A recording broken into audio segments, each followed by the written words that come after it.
اللہ سبحانہ وتعالی نبی صلی اللہ علیہ وسلم سے فرماتے لا تمدن عینیک الی ما متعنا به، لا تمدن، نہ نظر اٹھائیں، نہ لمبی کریں، عینیک اپنی دونوں آنکھوں کو، مد کہتے ہیں لمبا کرنے کو، اور آنکھوں کا لمبا کرنا یعنی نگاہوں کو دیر تک کسی چیز کی طرف متوجہ رکھنا، یعنی دیکھتے رہنا۔ اب دیکھیں کہ بعض اوقات آپ ایک چیز کو دیکھتے ہیں اور اگر ڈھیر ہو تو پھر آپ کی نگاہ کیسے جاتی ہے، لمبی ہوتی جاتی ہے نا۔ مثلاً آپ دیکھیں کہ جیسے اس بورڈ پہ آپ دیکھ رہے ہیں، تو اگر آپ ایک کارنر پہ دیکھیں، اگر صرف ایک چیز ہو تو آپ ایک کارنر پہ دیکھیں گے، لیکن اگر یہ پورا بورڈ بھرا ہوا ہے مختلف طرح کی چیزوں سے تو آپ کیا کریں گے، دیکھتے جائیں گے، تو نگاہ لمبی ہوتی جائے گی نا۔ اور پھر انسان جب دنیا کا مال و متاع اس طرح دیکھتا ہے تو پھر کیا ہوتا ہے، وہ ایک حسرت سی دل میں آتی ہے کہ اوہ اس کے پاس اتنا ہے، اس کو اتنا ملا، یہ بھی ہے، یہ بھی ہے، یہ بھی ہے، یہ بھی ہے، تو پھر وہ دل کے اندر کبھی غم آ جاتا ہے، اچھا ہمارے پاس تو کچھ بھی نہیں، ہم نے تو زندگی گنوا دی پڑھ پڑھ کے اور پڑھا پڑھا کے، یہ سمیٹنے کا تو وقت ہی نہیں ملا جو انہوں نے سمیٹ لیا تھوڑے سے عرصے میں، اتنا کچھ بنا لیا۔ اللہ سبحانہ تعالیٰ نبی صلی اللہ علیہ وسلم سے فرما رہے ہیں آپ اپنی نگاہوں کو طول نہ دیں، آپ اپنی نگاہیں مت ڈالیں ان چیزوں کی طرف جو ہم نے دنیا کا مال و متاع ان لوگوں کو دے رکھا ہے، ان کے مال و متاع کو نظر بھر کے بھی نہ دیکھیں، اس مال کی تمنا بھی نہ کریں جو ان لوگوں کو ملی ہے۔ جیسے آپ ڈرائیو کر رہے ہوتے ہیں نا تو پھر بڑے گھر ہوتے ہیں یا ان کے ساتھ اگر فارم ہاؤسز ہوں اور لینڈ بھی ہو اور فلارز بھی ہوں تو پھر کیا ہوتا ہے، گاڑی کہیں جا رہی ہوتی ہے اور آپ کی نگاہیں اسی کو دیکھے چلے جا رہی ہوتی ہے نا، دیر تک دیکھتے رہتے ہیں، یا اگر کوئی تصویر ہو تو اور بھی اس کو غور سے دیکھے چلے جاتے ہیں، تو وہ جو ہے نا دیر تک دیکھنا، آنکھ بھر کے دیکھنا، اور پھر ایک حسرت کی نگاہ سے دیکھنا، اور پھر اس کی تمنا بھی کرنے لگنا کہ ہاں میرے پاس بھی، یہ سارے معنی آتے ہیں تمدن عینیک، اور دونوں آنکھوں سے دیکھنا۔ جیسے بعض لوگ اگر کہیں جا نہ سکے، آ نہ سکے، تو وہ میگزین اور کیٹلاگ کو بھی دیکھے چلے جاتے، دیر تک دیکھتے رہتے ہیں۔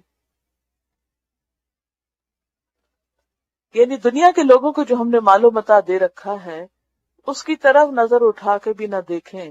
ازواجا منہم، ان میں سے مختلف طرح کے لوگوں کو، ازواج اصناف کے معنوں میں ہے یہاں، کیونکہ لوگوں کی کئی قسمیں ہیں، مختلف لوگوں کے پاس مختلف طرح کی چیزیں، منہم ان میں سے، کیونکہ سب کے پاس ایک جیسا نہیں ہوتا تو بہت ورائٹی بھی ہوتی، کسی کے پاس کچھ ہے، کسی کے پاس کچھ ہے۔ ولا تحزن علیہم، اور نہ ان پہ غمگین ہو۔ وخفض جناحک للمؤمنین، اور جھکا دے اپنے بازو مومنوں کے لیے۔ ایک کام دو چیزوں سے منع کیا گیا اور ایک کام کرنے کے لیے کہا گیا۔ نمبر ایک، جو لوگ مادی قوت والے ہیں، مال و متاع رکھتے ہیں، ان کی طرف زیادہ نہ دیکھیں یا ان کے مال کو نہ دیکھیں۔ نمبر دو، ان پر غم نہ کریں، تو پھر کیا کریں، مومنوں کے لیے کندھے جھکا دیں۔ جناح کہتے ہیں پرندے کا پر، سائڈ، اور یہ علامت ہے نرم برتاؤ کی،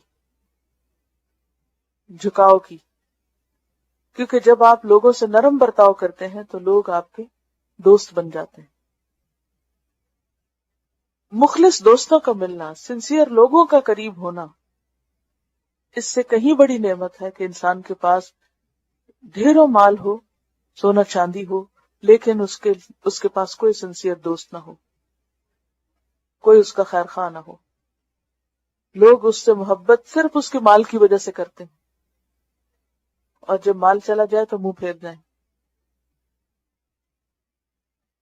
وہ شخص جو آپ سے آپ کے اخلاق کی وجہ سے محبت کرتا ہے یا دین کی وجہ سے محبت کرتا ہے، اس کی محبت خالص ہوگی، وہ چھوٹی چھوٹی باتوں پہ خفا ہو کے، ناراض ہو کے روٹھ نہیں جائے گا۔ اور ایک وہ شخص جو مال و متاع کی وجہ سے محبت کرتا ہے، وہ بھی چھوٹی چھوٹی باتوں پہ ناراض نہیں ہوتا، کیونکہ اس کو آپ سے نہیں محبت، اس کو آپ کے مال سے محبت ہے۔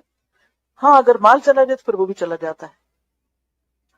تو آپ سے یہ کہا جا رہا ہے کہ آپ ان کو دوست نہ بنائیں نہ ان کی طرف مائل ہوں جن کے پاس بہت کچھ ہے. اس کے برعکس جن کے اندر ایمان ہے، اللہ کی معرفت ہے، اللہ کا قرب ہے جن کے اندر، ان کو اپنا ساتھی بنا لیں، ان کی مجلس میں رہیں. اس کا فائدہ کیا ہوگا کہ دنیا کا غم نہیں ہوگا، پھر بات آخرت ہی کی ہوگی. لیکن بہت سے لوگ اس اصول کو نہیں سمجھتے. وہ کیا سمجھتے ہیں؟ اگر ہمارا تعلق کسی مالدار سے ہوگا اور پھر ہمیں اگر ضرورت پڑ گئی اور ہم پر کوئی مشکل آ گئی تو پھر دوستی کام آ جائے گی اور وہ ہمیں سپورٹ کرے گا. لیکن کتنی دفعہ ایسا ہوتا ہے؟ کتنے مالدار ضرورت کے وقت غریبوں کے پھر کام بھی آتے ہیں. Very rare. اس کے برعکس جن کے اندر ایمان ہوتا ہے، اگر وہ مدد نہ بھی کر سکیں تو کم از کم اچھے مشورے اور توکل اور اللہ پر ایمان کے جذبے سے جو معمور ہوتے ہیں، وہ آپ کے بھی غم کو غم نہیں رہنے دیتے، آپ کو مایوس نہیں ہونے دیتے، آپ کی حوصلہ افزائی کرتے ہیں. وہ ایک مورل سپورٹ دیتے ہیں. یعنی اگر مادی سپورٹ نہ بھی دے سکے تو مورل سپورٹ کے ذریعے آپ کا morale اوپر رکھتے ہیں، جو کہ زیادہ اہم ہوتا ہے ایسے موقعوں پر.